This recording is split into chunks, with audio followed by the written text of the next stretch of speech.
La Biblia es el libro en el cual el pasado, el presente y el futuro del pueblo de Israel se encuentra detallado.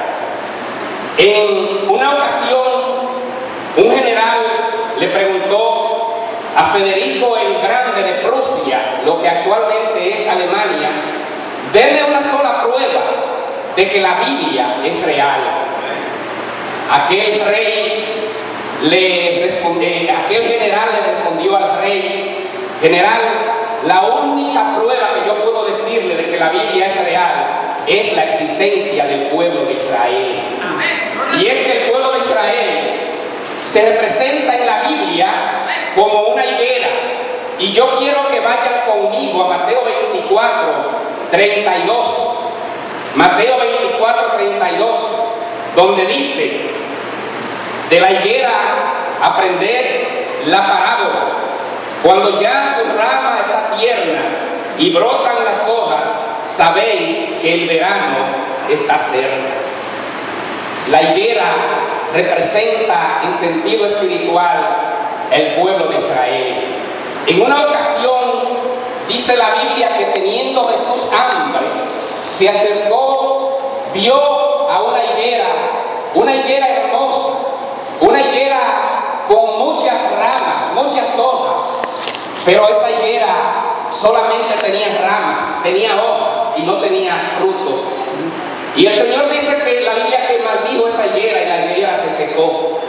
Esa higuera pasó, en lugar de ser un instrumento de bendición, en lugar de ser un ente de alimento para el hambriento, se convirtió en leña. Pero aún de esa leña el Señor saca árboles. Del árbol seco el Señor saca todavía resultados. Y esa higuera un día reverdeció. Esa higuera pudo echar hojas, ramas y pudo mantenerse en pie y dar también frutos, dar hijos para el mundo que se dispersaran a través de todos los países de la esfera de la tierra. La Biblia contiene todos los acontecimientos relacionados al pueblo de Israel. Alguien dijo referente a la Biblia que si quieres saber lo que pasó en el día de ayer, entonces debes leer un periódico. Si quieres saber lo que pasa en el día de hoy, debes escuchar la radio. Pero si quieres saber lo que ocurrirá mañana, entonces lee la Biblia. Amén. ¿Cuántos de ustedes quieren saber lo que ocurrirá mañana? Amén. Pues entonces levante su Biblia. Usted tiene la respuesta en la palabra del Señor. La Biblia es la palabra de Dios. En la Biblia encontramos que el pueblo de Israel había sido un pueblo protegido, un pueblo que había tenido la bendición de ser llamado a bendición en Abraham, cuando el Señor le dice a Abraham en su llamado que en ti serán benditas todas las familias de la tierra. Pero también la Biblia dice que por la desobediencia del pueblo de Israel, este sería disperso entre las naciones. Y vamos a ver lo que nos dice Levítico 26, 33. Dice: y a vosotros os esparciré entre las naciones, y desenvainaré espada en pos de vosotros, y vuestra tierra estará asolada y desierta vuestras ciudades. ¿Qué es lo que dijo el Señor con relación a este pueblo? Que serían dispersos. ¿Qué significa ser disperso? Significa que se moverían sobre la faz de la tierra, que serían llevados a diferentes lugares, que serían sacados de sus terruños, de su lugar el cual Dios le prometió a través de Abraham, que serían llevados cautivos, que serían desolados. Y todo esto a causa de la desobediencia. Porque el mismo Dios que te premia, es el mismo Dios que te castiga. Él no quiere el mal para nadie. Él no quiere el mal para sus hijos, para sus llamados. Pero hay momentos en el cual nos alejamos del plan de Dios, nos alejamos del propósito por el cual el Señor nos ha llamado, y entonces viene el castigo. Pero el castigo viene como consecuencia de nuestras acciones. Es un asunto de acción y reacción, causa y efecto. Todo viene como resultado de algo. Y en el pueblo de Israel encontramos que esta dispersión viene como fruto de la desobediencia. Y la primera de las grandes dispersiones, el pueblo de Israel vivió disperso por casi toda su historia, ocurrió en el exilio babilónico en el año 600 antes de Cristo. Y dentro de esos dispersos o depatriados se encontraba Daniel, que predijo muchas de las cosas que ocurrirían luego. Profetizó una abominación desoladora, y eso se cumplió en los tiempos de Grecia, en el cual Antíoco Epífanes, dice la historia, sacrificó un cerdo en el lugar sagrado, y muchos sacerdotes murieron, pero la palabra de Dios tuvo cumplimiento. Fueron castigados porque el pueblo había desobedecido, y todo esto había sido ya anunciado cientos de años antes de que ocurriese. Cada vez que surgía un imperio, el pueblo de Israel era tomado como un botín de guerra y lo esclavizaban. Comenzaron en el exilio babilónico, año 600 antes de Cristo, pero luego siguen todos los imperios, los sirios, los caldeos, el imperio medo-persa, el imperio griego y por último el imperio romano. Esclaviza el pueblo de Israel, y esa última y gran dispersión sucede en el año 70 después de Cristo, cuando Tito, general romano, toma Jerusalén, queman el templo, cesan ahí todos los sacrificios, y el pueblo de Israel entonces comienza con la más larga dispersión de toda la historia. Una dispersión que duró casi 2000 años, hasta que en el año 1948 se declara una vez más el Estado judío dentro de los territorios palestinos, que para esa vez pertenecía a esa franja, a esa área, a Gran Bretaña. Entonces, dice la palabra que el cielo y la tierra pasarían, pero que la palabra de Dios nunca pasaría. Era un pueblo de desobediencia, pero era un pueblo que se movía en una promesa. Y Dios cumple lo que promete. Si Él prometió bendición para ti, espera que vendrá bendición. Él te prometió un cielo, te prometió salvación, te prometió vida eterna, pero también prometió un castigo para los que no creen en su palabra. Prometió también un castigo para los desobedientes. Y de esa manera encontramos que nuestra decisión, nuestro futuro, lo tenemos en nuestras propias manos. ¿Y por qué no decidir obedecer a Dios? ¿Por qué no decidir apegarnos a la palabra del Señor, el que nos llamó? Él nos llamó a una vida en victoria, no a una vida en derrota. De manera que apoderémonos de esta promesa del Señor y vivamos vida victoriosa en el nombre del Señor. Amén. Él nos ha llamado a esto. Encontramos que en el año 48 el país vuelve a reorganizarse. Toman otra vez su territorio, pero las cosas no terminan ahí, porque ahí comienzan las hostilidades, vienen los conflictos. Es un pueblo que a pesar de todo cae por un momento, pero por un momento se levanta. En el año 1948 ocurre algo milagroso, y es que habían pasado más de 2000 años exiliados, un promedio de 2000 años exiliado. ¿Y qué pasa cuando un pueblo es exiliado, cuando un pueblo entra a otra cultura, otro idioma? ¿Qué pasa con esto? Es que se pierde la identidad. El pueblo de Israel, por casi 2000 años, en el último gran exilio, desde el año 70 hasta el 48, mantuvo su identidad. El judío siempre siguió siendo judío. La Alemania nazi trató de eliminar a todo judío dentro de sus dominios, matando a 6 de los 8 millones de judíos que vivían en Europa en los tiempos de Hitler. Se hicieron experimentos horribles, se hicieron cosas indecibles para menospreciar y para castigar a un pueblo que se movía bajo una promesa. Todos sabemos cuál fue el origen, el final de Hitler. Todos sabemos lo que fue el final de muchos de sus asesores, de muchos de los que respaldaron su gobierno, de muchos de sus aliados, de muchos de los que propagaban esa verdad.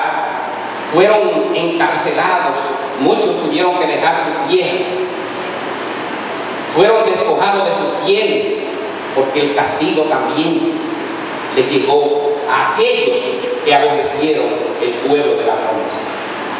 Y hay una bendición para aquel que bendice al pueblo de Israel, porque Dios le dijo a Abraham: bendeciré a los que te bendijeren y maldeciré a los que te maldijeren. Hay una promesa que se cumple en el Señor.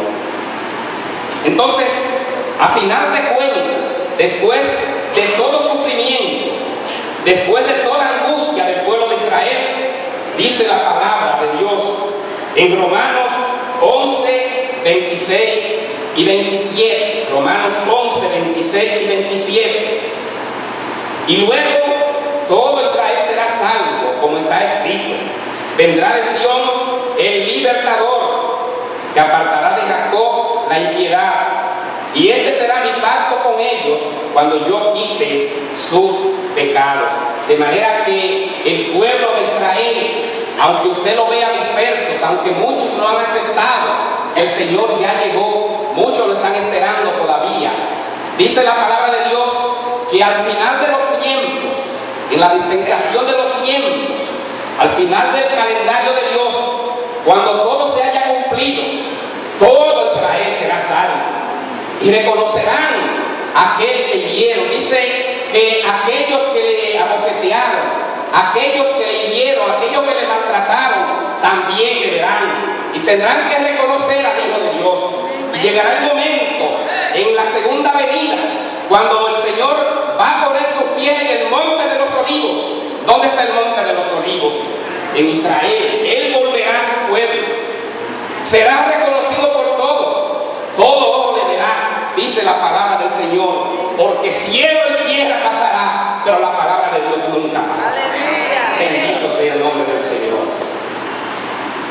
Después de todo sufrimiento, después de toda angustia, después que el pueblo de Israel proclama una independencia en el año 1948, ocurre un hecho sin precedente en la historia moderna. Y es que en el año 1967, entre el 5 y el 10 de junio de ese año, se une una conflagración de naciones árabes en lo que se conoce como la Guerra de los 6 días. Y esa alianza árabe estaba compuesta por Egipto, Siria, Jordania e Irak. Cualquiera de esos países en el terreno humano iba a derrotar a una nación que apenas hacía 19 años que había vuelto a su territorio. 1948, 1967. Ahí viene entonces la conflagración. Naciones poderosas, naciones acostumbradas a la guerra. Irak, imagínense, Siria, Egipto, Jordania, países con tradiciones milenarias en el ámbito militar, se unen para echar al mar, literalmente así lo decían, echar al mar al pueblo de Israel. Pero ellos se olvidaban que estaban hablando acerca del pueblo de la promesa, el pueblo del pacto, y Dios ha de cumplir sus promesas. De acuerdo a los datos de la época, el pueblo de Israel tenía para ese tiempo 50,000 soldados. Sus enemigos reunieron un grupito de 280,000 soldados. Era como decir que cada judío tendría que pelear con 6. Los judíos tenían 197 aviones. Los que iban a pelear contra los judíos tenían 812 aviones. Resultados: 6 días solamente duró la guerra. Los judíos tuvieron bajas. En toda guerra hay bajas. Murieron 779 soldados judíos, pero de los aliados enemigos murieron 24,000. Wow. Los aliados árabes perdieron 400 aviones y decenas de miles de tanques, solamente en 6 días. ¿Quién peleó por Israel? El Señor. Deuteronomio 1:30. Deuteronomio 1:30 dice la palabra de Dios: Jehová vuestro Dios, el cual va delante de vosotros, Él peleará por vosotros conforme a todas las cosas que hizo por vosotros en Egipto delante de vuestros ojos. No solamente peleó por ellos en Egipto, peleó recientemente en el año 1967, cuando la Liga Árabe se une contra el pueblo de la promesa. Porque es un pueblo que se mueve por una promesa. Estas son verdades que las puede comprobar, la historia así lo declara. La gente no lo puede explicar. Se crearon cantidades de anécdotas. Muchos decían que lo que ocurrió fue que un abejerío le cayó detrás a los soldados enemigos en el desierto, y se volvieron locos y salieron corriendo. Dicen que una luz brillante los inundó a todos y que ellos no podían ver hacia dónde iban. Está bien, está bien. Todas esas son explicaciones humanas, pero usted y yo sí sabemos que Jehová pelea por su pueblo. Amén. Nosotros somos pueblo del Señor también. Jehová pelea por ti. El Dios que peleó por Israel, por el Israel terrenal, también pelea por el Israel espiritual, porque también somos parte de esa promesa. Somos parte de la promesa del Señor. Y ahí se cumple una vez más que David vence a Goliat. Esto no solamente está en las crónicas de la Biblia, se cumple una vez más también que de la misma manera que 300 valientes de Gedeón pelearon contra miles de los madianitas, y esos 300 hombres ganaron una gran batalla. Ese es el Dios que pelea por ti. Ese Dios que en medio de una guerra hubo un general llamado Josafat, y Josafat a través de la alabanza venció a sus enemigos. Ese es el Dios que pelea por ti. ¿No es algo maravilloso tener un Dios así? Un Dios de victoria, un Dios que te ha llamado a una vida abundante, a una vida próspera en Él. Pero sabes que esa prosperidad viene porque tú también te mueves por una esperanza. Te mueves en una promesa de parte de Dios. Pero esas promesas también son condicionales. Se estima que un 70% de las promesas bíblicas son condicionales. Si tú haces, entonces yo haré. Si tú abres tu corazón, entonces yo entro. Si tú abres tus manos para recibir bendición, yo la lleno de provisiones de lo alto, dice el Señor. Hay bendiciones que provienen de lo alto, y esas bendiciones tienen que venir o esperarla de acuerdo a cuál es tu relación, tu actitud hacia recibir o rechazar lo que el Señor tiene para ti.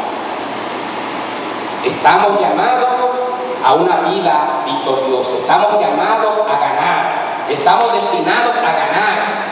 Nosotros no somos perdedores, somos ganadores.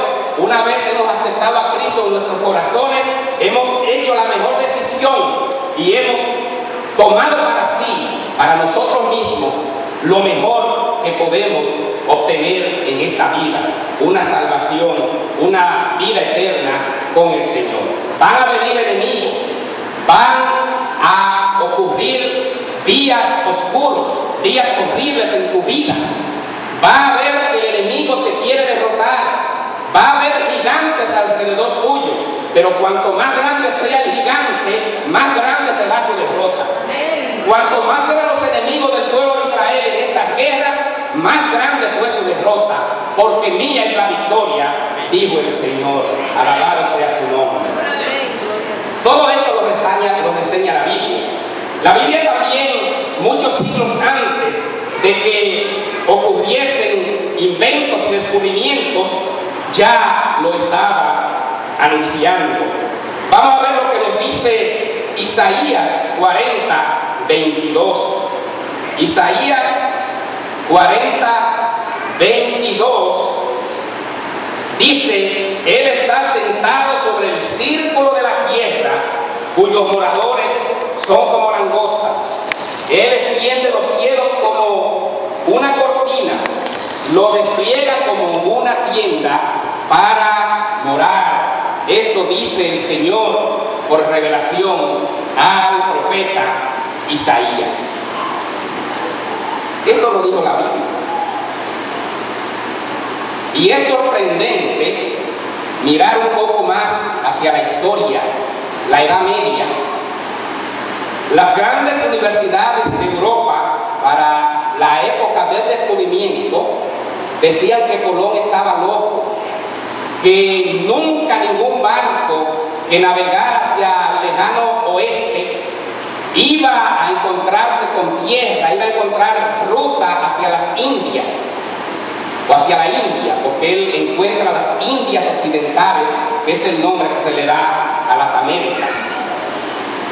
Entonces decían que no era posible porque la tierra era plana, que navegando hacia un extremo norte, sur, este u oeste, al final, a las largas distancias, había un gran abismo, y que esos abismos estaban guardados por dragones que echaban fuego por la boca.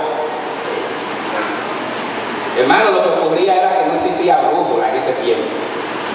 Entonces comenzaban a navegar, se perdían porque no sabían cómo retornar. No había brújula. En el año 1490, por ahí se inventa la brújula, y entonces, siendo Colón un hombre visionario, se da cuenta que por todos los análisis que había hecho, entiende que la tierra ha de ser redonda. Pero la Biblia ya lo decía. Miles de años antes decía: Él está sentado sobre el círculo de la tierra. ¿Cómo son los círculos? Todos los círculos son redondos, ¿verdad? Entonces ahí está diciendo, ¿y qué más claro? Está diciendo que la tierra es redonda. Seguro Colón leyó la Biblia. Los grandes sabios, las grandes universidades de Europa, el viejo mundo, enseñaban que la tierra era plana. También en la Biblia, la palabra de Dios, encontramos un pasaje sorprendente. Nahum 2, versículos 3 y 4. Nahum 2, versículos 3 y 4 dice: el escudo de sus valientes estará enrojecido, los varones de su ejército vestido de grana, el carro como fuego de antorcha. El día que se prepare temblarán las hayas, los carros se precipitarán a las plazas con estruendo, rodando por las calles con su aspecto será como antorcha encendida, correrán como relámpagos. ¿De qué está hablando? Nahum, miles de años antes que se inventara el primer automóvil, a final de los 1800 por ahí. Está hablando que vendrían vehículos que tendrían antorchas encendidas, que harían estruendos. ¿No le parecen esos mofles, esos carros de carrera que aceleran bien fuerte? Dice que con muchos estruendos se moverán también, correrán como relámpagos. Hay vehículos de esos que corren a más de 200 millas por hora. Y esto ya estaba siendo profetizado por Nahum muchos siglos antes de que se inventara el primer automóvil, porque la palabra de Dios es un libro vigente para todos los tiempos. Amén. Porque la palabra de Dios nunca ha de pasar de moda. Porque la palabra de Dios permanece para siempre. Es la palabra viva y verdadera. También, terminando ya con esto de los inventos, descubrimientos, que podríamos pasarnos la tarde haciendo mención de ellos porque son innumerables, encontramos también que Isaías habla de naves voladoras. Isaías 68. Isaías 68 dice: ¿quiénes son estos que vuelan como nubes, como paloma a sus ventanas? ¿Quiénes son? ¿Cómo es el avión? El avión es como una gran paloma, una gran ave. ¿Quiénes son estos que vuelan por las nubes? ¿Por dónde vuela el avión? Por las nubes. Entonces, ¿qué más explícito podría ser que la Biblia, Isaías, miles de años antes que se inventara el primer avión, ya estaba hablando de que habrían naves voladoras, naves que volarían, porque la palabra de Dios es un libro vigente en todos los tiempos. Amén. Es un libro que trajo sabiduría en el pasado a los hombres que la escudriñaron, y aquel que no encontró verdades en la Biblia fue porque no la buscó. La Biblia, por un tiempo largo de la historia, trató la religión dominante de mantenerla silenciada, pero hubo un hombre que se levantó en el siglo XV llamado Martín Lutero, que dijo: ¿y por qué la Biblia tiene que estar atada a una piedra y solamente puede ser leída por algunos privilegiados? ¿Por qué no llevársela al idioma de la gente para que ellos puedan comprender que el mensaje de Dios es para todas las naciones y no para un pequeño grupo? Entonces se inició lo que se llamó la Reforma Protestante, que se inició en Alemania en el siglo XV, y a partir de entonces la palabra de Dios ha traído luz, ha traído conocimiento a la gente, ha dado respuesta al afligido, porque ahora usted puede tener la palabra de Dios. Me sorprendo con los tantos adelantos, y puedo ya también tener una Biblia acá en mi celular. Ustedes también lo tienen. Y cuánta facilidad, pero cuán difícil fue en sus orígenes, sus comienzos. Pero esto comenzó con un hombre visionario que dijo: ¿y por qué no llevarle la Biblia a la gente? ¿Por qué, si Dios vino a salvar al mundo, por qué no llevar la Biblia al mundo? Si Dios tiene un plan de salvación para toda la humanidad, ¿por qué prohibir que la humanidad alcance palabra del Señor? Y entonces ocurrió todo lo que ocurrió, y esto es historia bastante conocida por todos, porque la palabra de Dios nunca puede ser silenciada. Porque la palabra de Dios no la detiene ni la puerta del infierno. Porque la palabra de Dios tiene vigencia. Porque la palabra de Dios es Dios mismo hablando al hombre en este tiempo. Amén. Y porque la palabra de Dios ha de permanecer siempre.